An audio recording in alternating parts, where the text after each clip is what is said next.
I'm Dean, I'm the dad. I'm Laura, I'm the mom. And I'm Krysta, and I'm the daughter.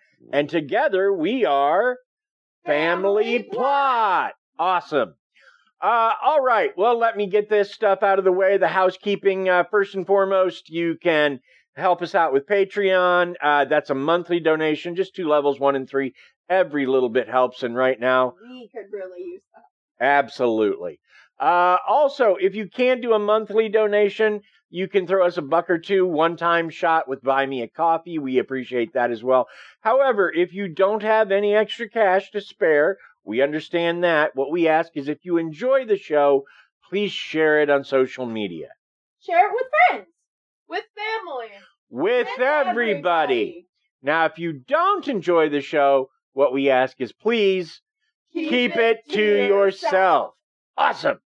Okay, so what are we talking about today? Well, today we revisit a character we met in our episode about the Hotel Roosevelt out in Hollywood, or Hollyweird for those who prefer that. We traveled back to the late 1800s to attend the birth and examine the fascinating life of actress, producer, and early Hollywood royalty, Mary Pickford, in this special Ain't Ladies Grand episode of the Family Plot podcast. But first, speaking of grand ladies, our Krysta has a corner.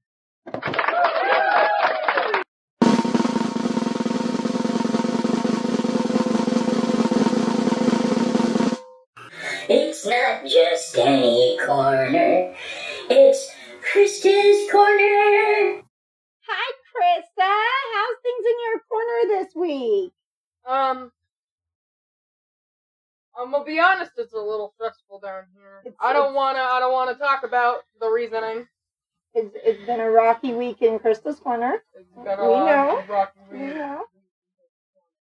But you have been championing through it, and I'm super proud of you for that, kiddo. Because everybody knows that your first year in high school is rough. Being 14 is rough. Yeah, rough time of life. It absolutely is. And you are handling it with grace and beauty, just like everything you do. I feel like I make it look a little easy for some people. You do. You honestly do most of the time. The biggest problem I have with my Krysta is every so often you get sad and it breaks my heart and I want to go punch the person that made you sad. Mm-hmm. And I know that's not the way to handle things, but don't you dare make my Krysta sad. That's sort of the way I feel about it. I'm with you, Daddy. So how's Bunny? She's as okay as she can be. I know she had an accident with her phone, and I'm going to leave it at that.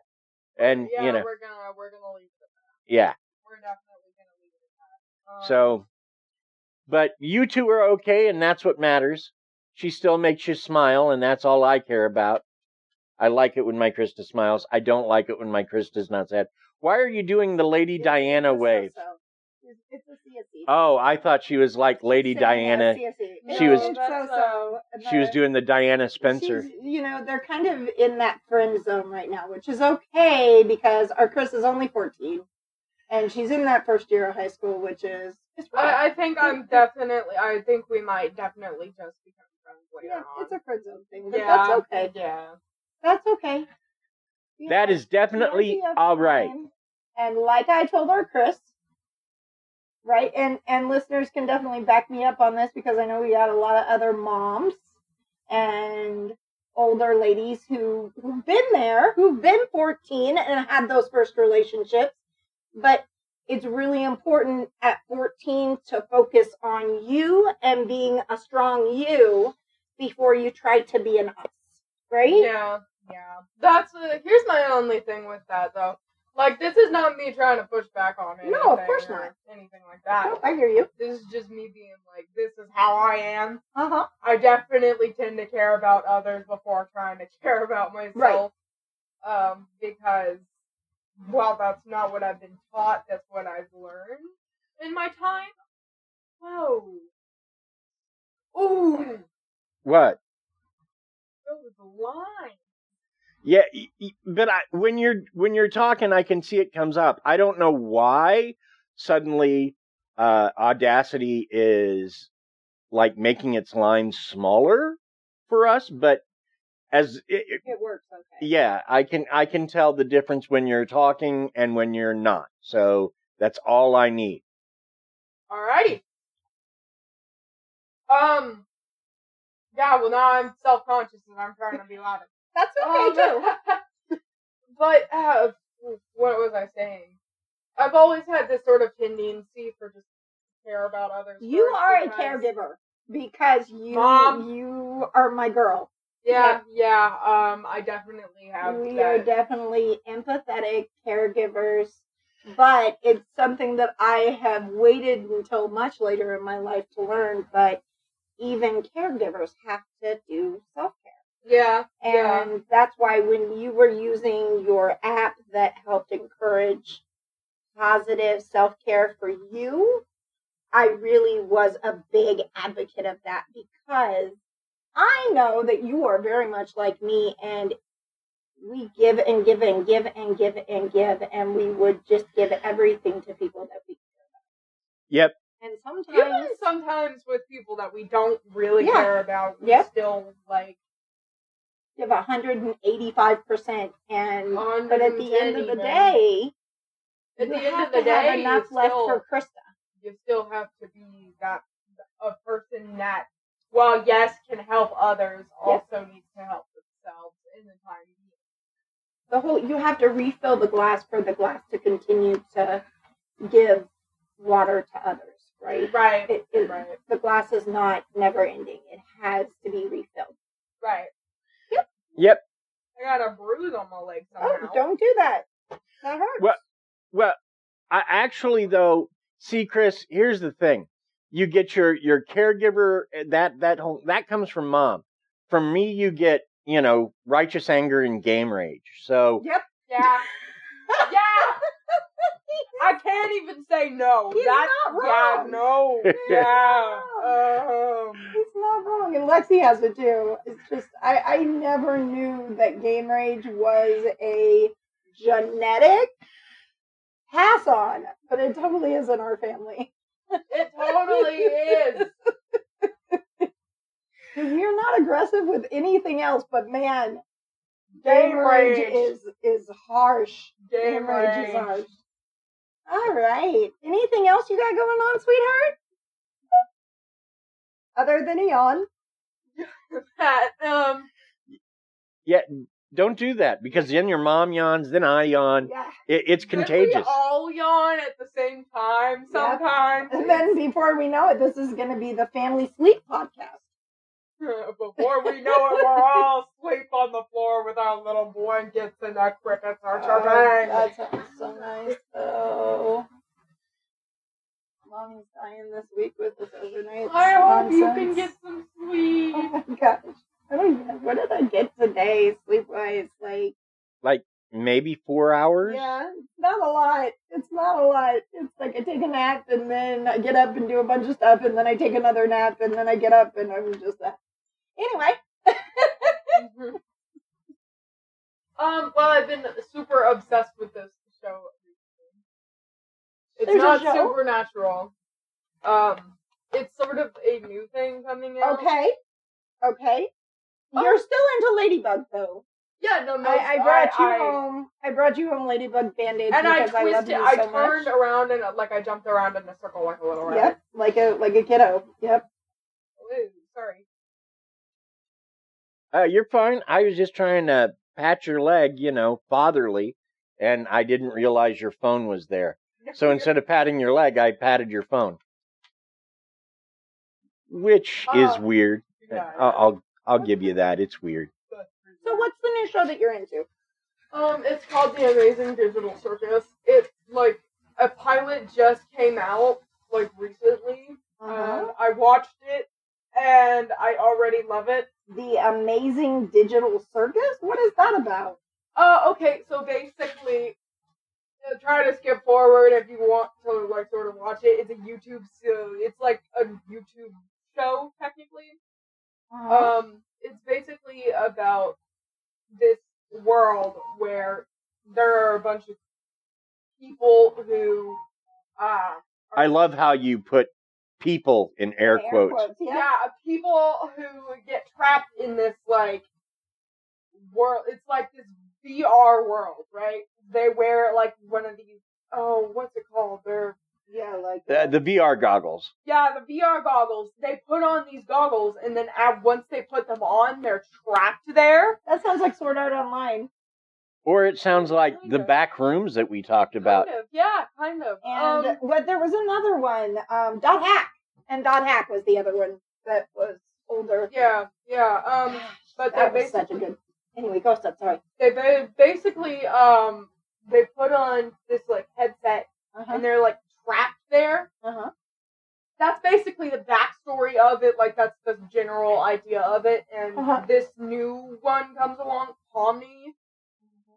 And they sort of, for the pilot, they go on this adventure to where they're trying to, like, show Pomni around, and they do, like, an adventure game with these little creatures. I forgot what they're called already.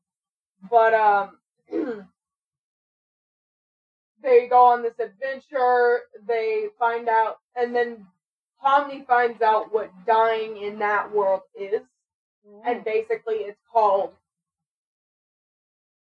No one else knows what I'm about right now. So, I'm gonna call it destructing. I see. Basically, they turn into this big giant black blob monster with a bunch of eyes on them. Wow. I can't remember what it's called right now. Cool. And this is on Netflix? No, this isn't on Netflix. It's on YouTube. It's on YouTube. The pilot just came out. It's called The Amazing Digital Circus if you want to watch it. I think the creator also has another thing on their channel that's sort of horror comedy type mix. I haven't really looked much into that, but I've heard that it's okay, or at least it's good, or at least okay. Cool. But besides that, I don't really have. Oh, Abstracted. That's what it's called. That's what it's called when they die abstracted. Yeah, they get abstracted. Wow. Interesting. I may have to check that out at some point. Yeah. Well, that's it. That's your corner? Yep. Okay, wait. But guess what? What? I'm going to talk some more. Yes, you are. Okay, yeah, you get to start us out tonight talking about Ms. Mary. Yes? Move right ahead. Okay. This is the early life of Mary Pickford? Yes. Ma'am.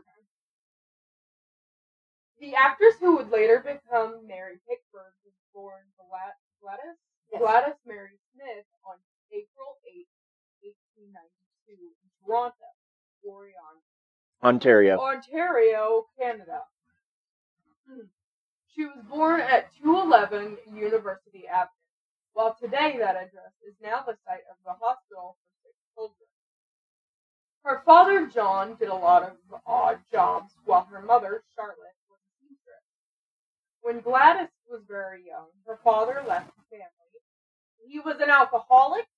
Yes, he was an alcoholic, and they were sick of it, and he left. Pretty much. Yeah. Her father left the family, got a job as a purser with the Nigeria steamship company. Niagara. Like the book. Yeah. Yeah, I don't know why I said. Well, I don't know You know what? said, When I I don't read know it why the I first said couple of times, I kept wanting to read it Nigeria too. Just the way it's spelled. It's just. I am so sorry. No, you're good. Niagara. Whoa, that was not a good sound. Okay. You're good. Sadly, an accident on board ship that made no sense. Yeah, I'm so sorry. You're fine. An accident on board ship left him with a blood clot that killed him. Newly widowed, Charlotte Smith Pickford began to take boarders to help with the family and finances. Unable to support 3 young children, she was now wholly responsible for. One of her boarders was a man who ran the local theater. During his stay, he asked Charlotte if Gladys and her little sister Lottie could take part in the play. In the first taste of theater for the sisters, Gladys played 2 roles, while Lottie, short for Charlotte Gladys' little younger sister, only played a non-speaking part. The kids became obsessed with acting. I would too. They regularly appeared in plays such as The Silver King and Uncle Tom's Cabin. Gladys, Lottie, and their brother, John Jr., often referred to as Jack, were regulars with the Valentine Stock Company. At the Princess Theatre in Toronto, and their mom played the organ. The girls and their little brother appeared in various shows as Lottie Pickford, Jack Pickford, and Mary Pickford. In fact, the Pickfords capped off their time in Toronto acting with Mary Pickford landing in the starring role of Little Eva in Uncle Tom's Cabin. Excellent. Thank you. Very good. Very that good. That was wonderful. And now we should probably take a quick break for a word for our sponsors. Absolutely, we should.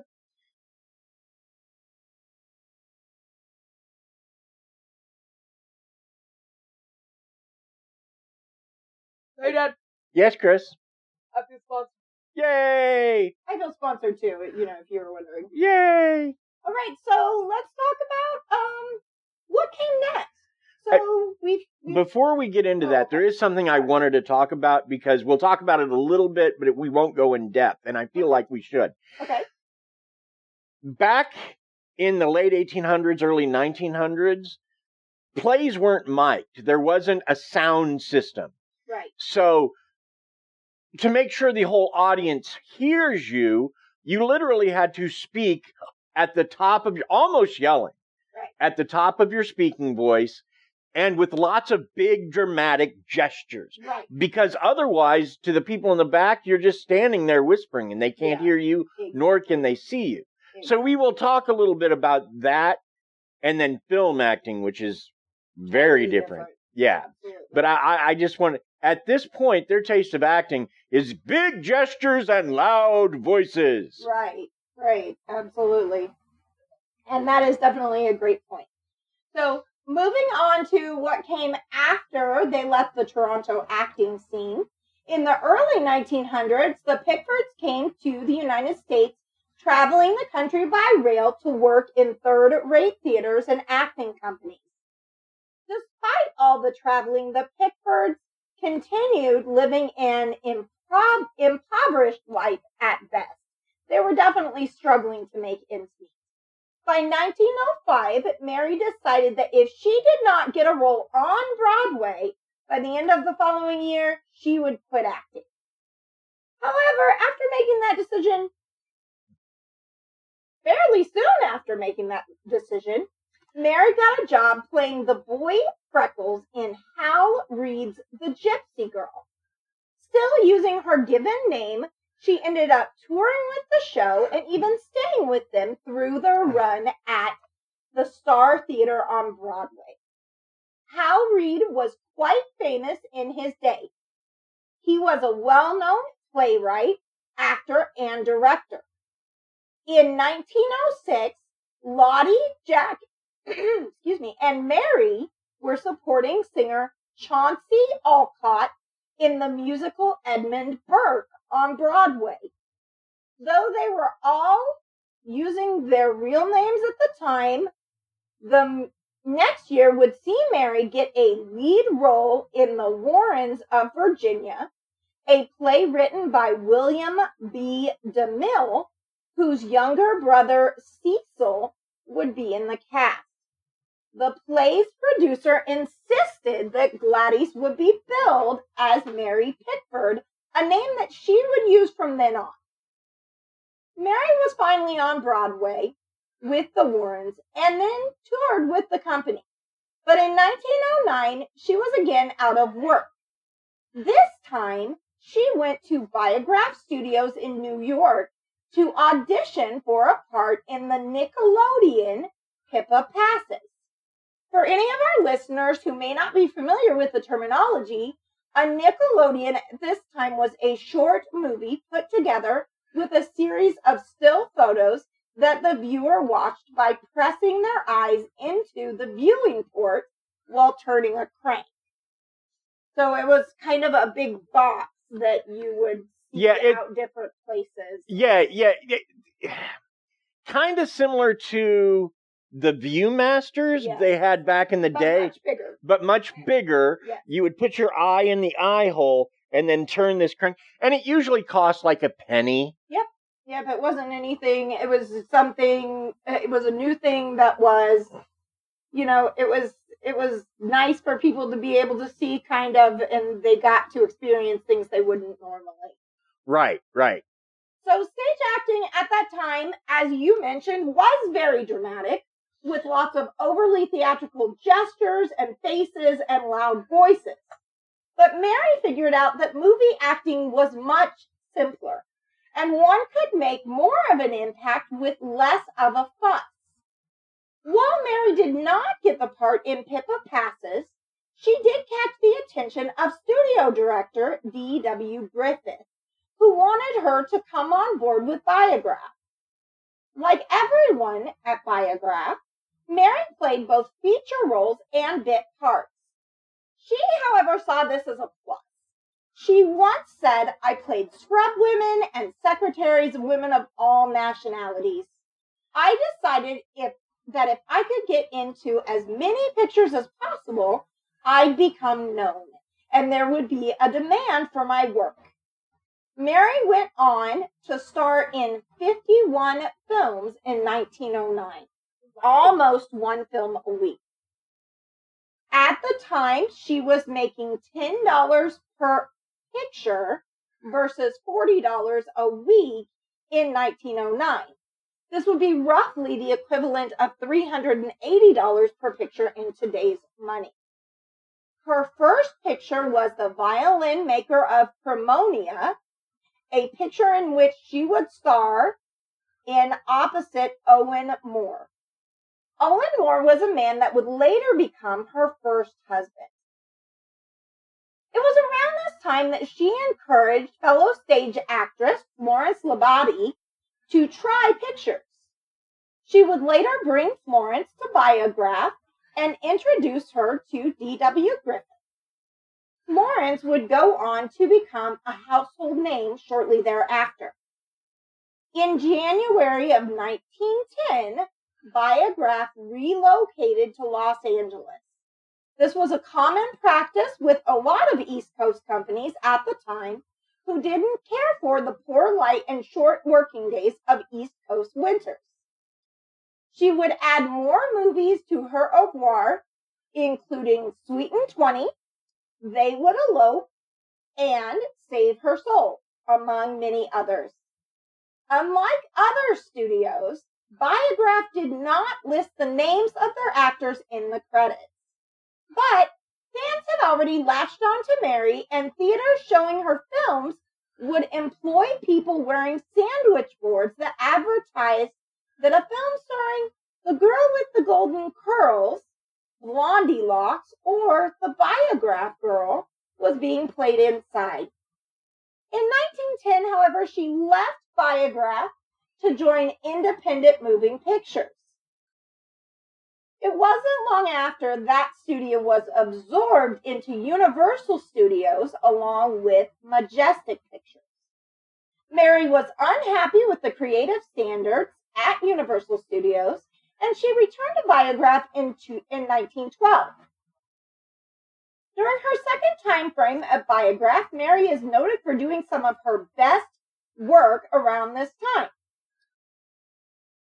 She took part in films like Friends and The Female of the Species. She met Dorothy and Lillian Gish around this time, introducing them to Griffith and helping launch their success in the worlds of comedy and tragedy, respectively. In late 1912, Mary made her final picture for Biograph, The New York Hat, and decided to return to Broadway. She discovered, however, that she had lost her love of performing on Broadway, and once the show closed, she dedicated herself to being a film actress once more. She joined Adolf Zucker's Famous Players for Famous Plays, a studio where he felt theater should be used to preserve the performances of amazing plays. But Mary Pickford dubbed her work for the company, a silent version of The Good Little Devil, to be the worst feature she ever made. It was deadly. In 1913, she added the comedy dramas In the Bishop's Carriage, Caprice, and Hearts Adrift to her filmography. And the latter film was so popular, she asked for a raise based on the screenings and reviews. The only better-known silent actor at the time was Charlie Chaplin. To say Mary Pickford was larger than life was kind of missing the point. As a film journalist of the time wrote, Mary's the best-known woman who has ever lived, the woman who is known to more people and loved by more people than any other woman that has been in all history. See, clearly, Krysta, they didn't know about Krysta back then. So yeah, right. Krysta hadn't come along because she's pretty loved. She's pretty awesome. Yeah, I am. So, let's talk about the next little step in her life. While films were going very well for her, her personal life was not so pleasant. She had married actor Owen Moore in 1911, but his alcoholism, surprise, surprise, his fear of living in her shadow, and his bouts where he engaged in domestic violence made the on-again, off-again relationship as toxic as it could be. It is believed early on in the marriage, Mary became pregnant and had a miscarriage or an abortion. Many believe this is why she remained childless. In 1916, Mary signed a new contract with Zocor that gave her full control on production's decisions on movies she worked on, guaranteeing her the incredible sum of $10,000 a week, and the full contract was worth over $1 million, making her the first actress to receive a multi-million-dollar contract ever. Right. So basically what that says is any female actress you like, from Liz Taylor to Marilyn Monroe, they wouldn't have existed without Mary Pickford first. Yep, absolutely. That's pretty impressive if you think about it, for sure. Yeah. So talk about breaking through that glass ceiling, right?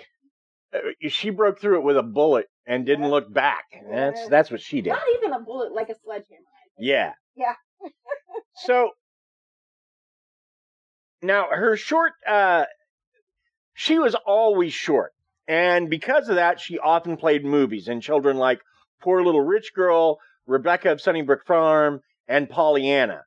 But these films were not typical of her work. However, her short status made an impression on a very young Douglas Fairbanks when he first met her, because he thought she was a young playmate that his parents had brought over, and so he immediately asked if she could play trains with him, something that she did with a smile. Like, didn't even let mom and dad answer. Yep. Just went and played trains with Douglas Fairbanks. Absolutely. So, Now, in August of 1918, she left Zukor and later joined First National Pictures. Shortly thereafter, she, Charlie Chaplin, Douglas Fairbanks, and others went on a national tour selling Liberty bonds to fuel World War I.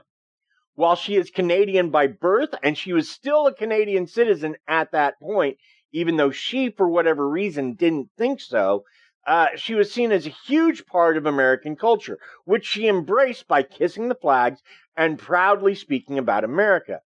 It was also around this time that she began to fall in love with Douglas Fairbanks.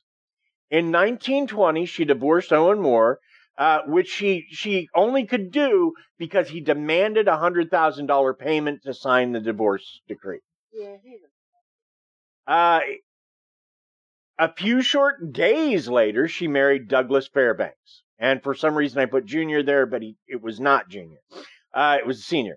The couple were christened the King and Queen of Hollywood, and when they went on a honeymoon by rail in Europe, it caused all kinds of problems as fans caused riots trying to get to or even get a glimpse of the couple.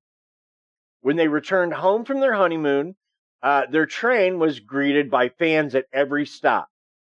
They moved into a home the media dubbed Pickfair, a combination of the last names Pickford and Mayfair, or Fairbanks. Yeah, so they dubbed the home Pickfair. Now, earlier in 1919, she, longtime friend D.W. Griffith, Douglas Fairbanks, and Charlie Chaplin founded a small film company called United Artists. It's facetious. United Artists, as you know, was anything but small. it's still around today. Yeah, it is. Absolutely. She continued to enjoy success in films up to that time, though talkies were on the horizon, which she felt would not make it. She felt like speaking in movies was like putting lipstick on the Venus de Milo. It didn't enhance it to any degree. I would have to disagree with that, but I'm not sure that at that point in time you could really have any understanding of the things that were coming as far as film and acting and things that would be on the horizon. Right. I agree with Mom. I feel like she very much, okay, listen, if you saw something like brand new, like something that Well, no, I remember when I was a kid, and this is kind of the same thing. I remember when I was a kid, my stepfamily talking about the fact that someone's mother had purchased stocks in IBM and Nintendo. We're talking, this is early 80s, right? Right. Back before the boom in these things. Right. The boom in home computers and the boom in home gaming systems. And that they had thought it was so stupid.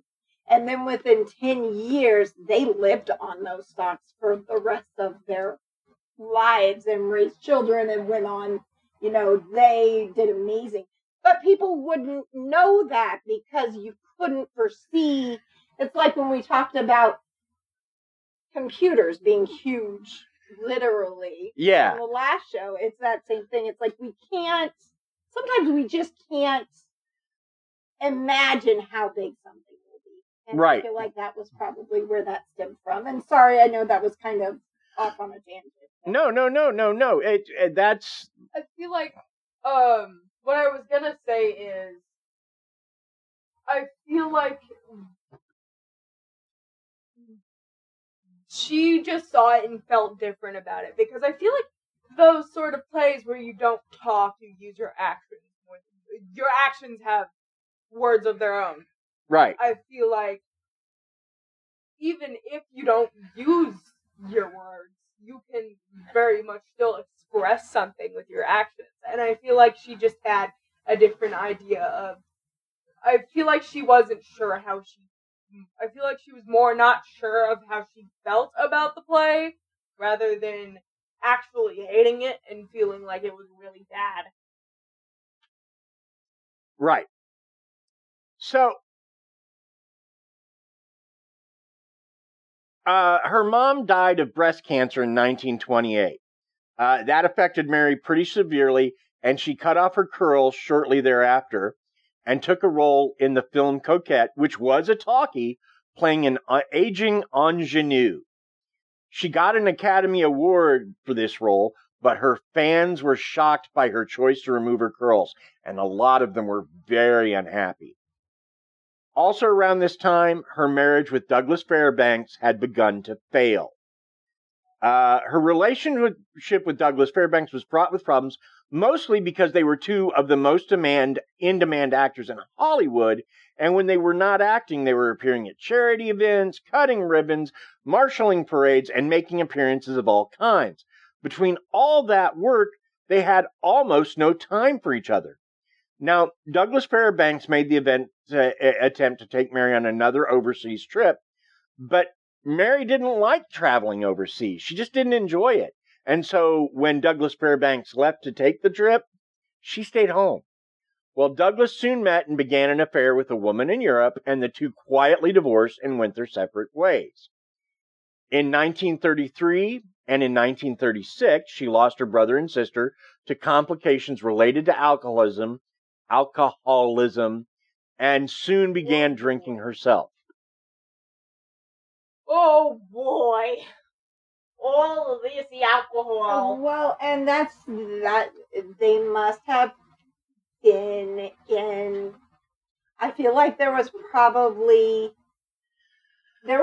a lot of people at the time who passed to complications with alcoholism, because you have to remember that in the 1920s, Prohibition was passed.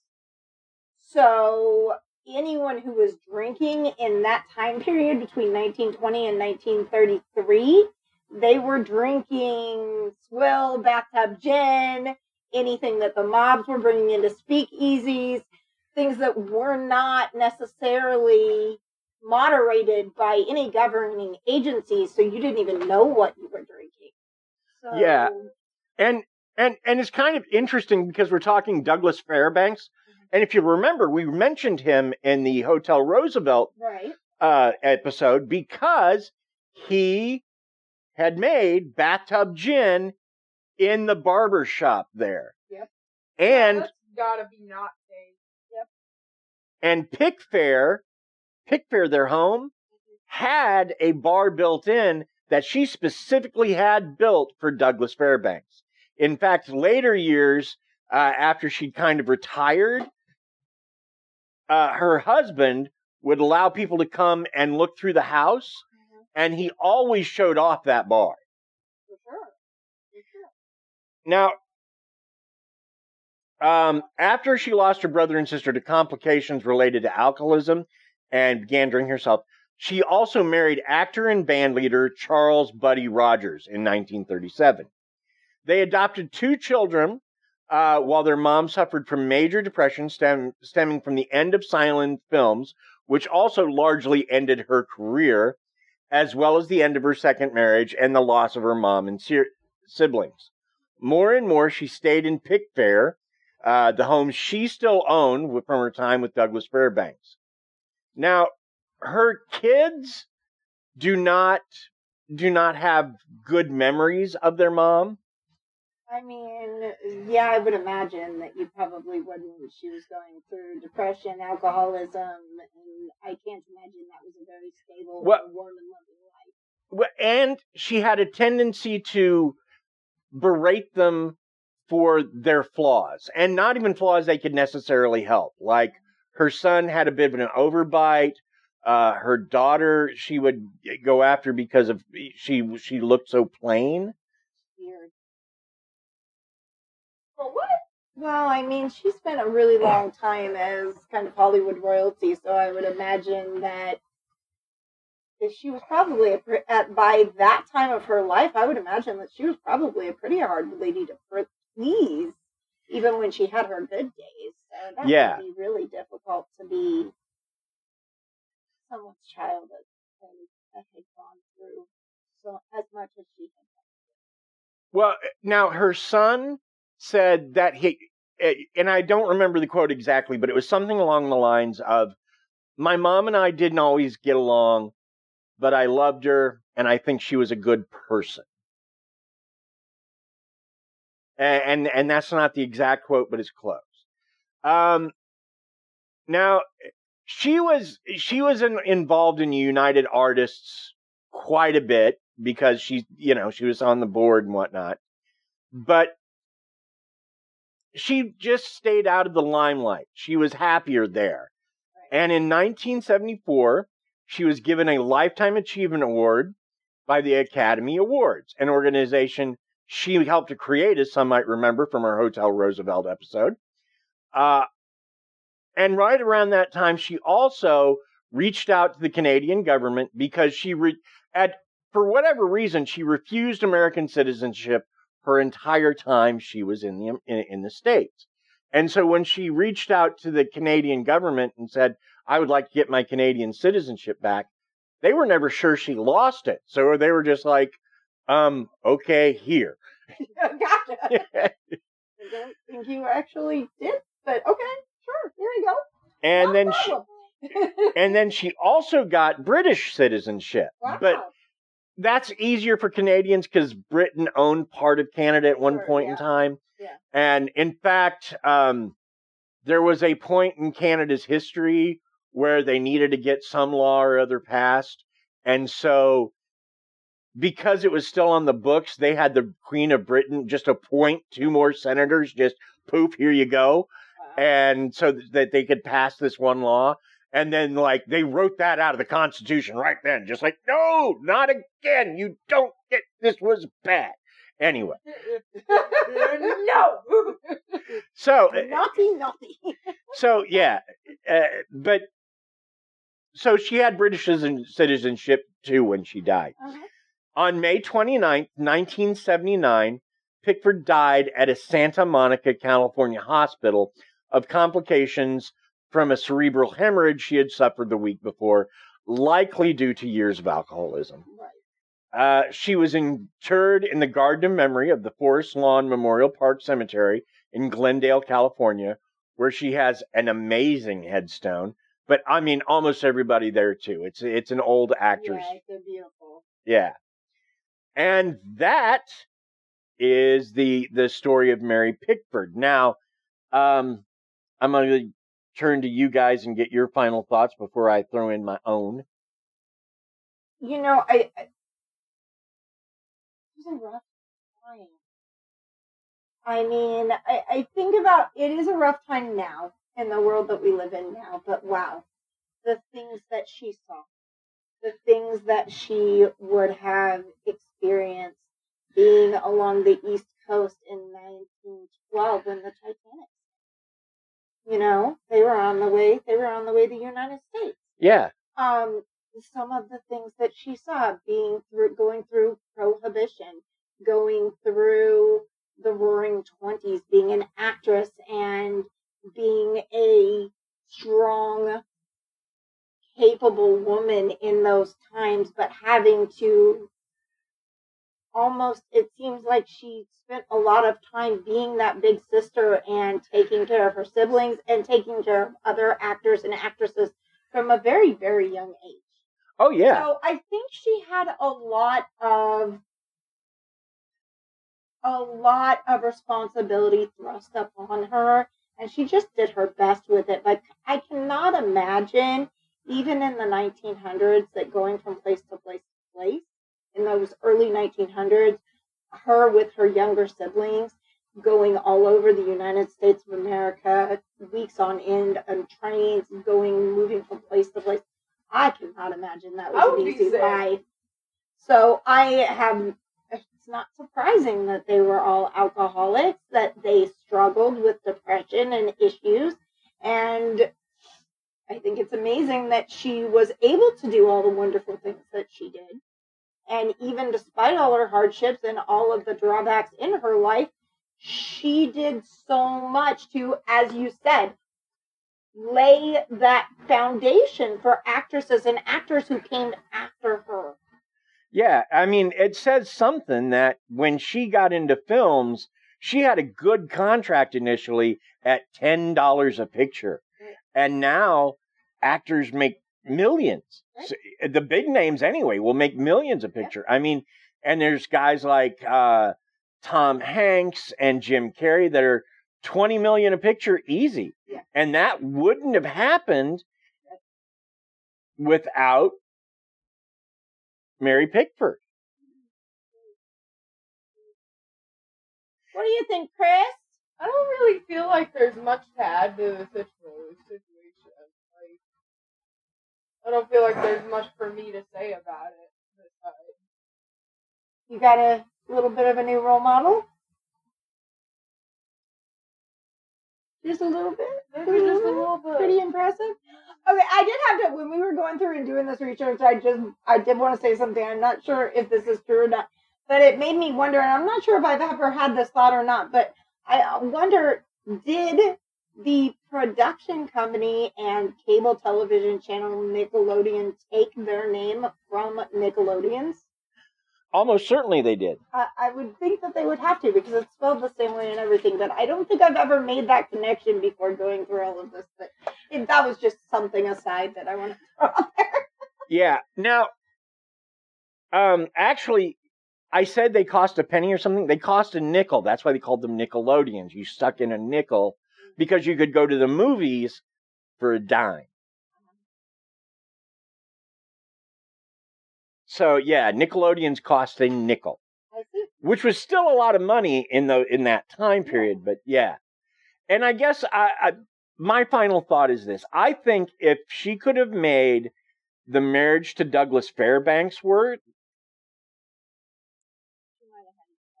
yeah, she might. The end of her life would have been very different, but she couldn't. And I mean, it was just she works too much. She worked too much. Right. And so did he. That's that empty cup that we were talking about, Chris. Goodness. It all comes back around. Exactly. They filled the cup with alcohol. Poured the cup out, but they didn't take any time for them to be together, and that's why things fell apart, or at least part of it. With unhealthy liquid. That, and they filled it with alcohol. That too. You're right. But if she and Douglas Fairbanks could have made it. And I mean, I've got to, okay, I am not a woman. I don't see things as women do, but I'm surrounded by them. And I just kind of wonder if maybe seeing him as a little kid, well, not really a little kid, but a young man, and seeing him grow, if she didn't have kind of almost a protective thing about him. Yeah, talking about being a caregiver, and that they did fall in love with one another, but where that started, I think now in this day and age, that would be frowned upon too. I don't think that a relationship, I definitely think that if their relationship had happened in this day and age, they would have gotten a lot of slack from it, from, the rags and Wait, but if she was acting in this day and age, she wouldn't have gotten any of those parts. Why? She's too short. Hollywood has changed so much, and you need to be a certain height to get on. I know so many actors, and you can't be too tall either. Yeah. I know so many actors in comics that auditioned for roles that they didn't get because they were too short or too tall. Too tall. Yep. And that just makes me upset. Like, I know it's Hollywood, but it is what it's one of those things. They look for specific traits. Nobody's ever gonna completely. That's why I always think it's really interesting, the voice actors and the voice acting work that voice actors get to do. That's something that I think is really neat about it. I kind of want to be a voice actor because I know that my voice can be like very definitely something it can you definitely can look into. range. It can definitely range. Well, I guess that brings us to the end of our show. Yep. As always, listeners, thanks for listening. Thanks to Bill Barrett. That last name is spelled Behrendt. Bill did our theme music. Thank you, Bill. And if you need music for a project, or if you need someone to play an event, a wedding, a graduation, you name it, Bill is your guy. You can reach him at billbarrett@sbcglobal.net. Thanks also to Paige Elmore, the host with the most of Reverie True Crime Podcast, or Reverie Crime Pod. That's what it's called, Reverie Crime Podcast.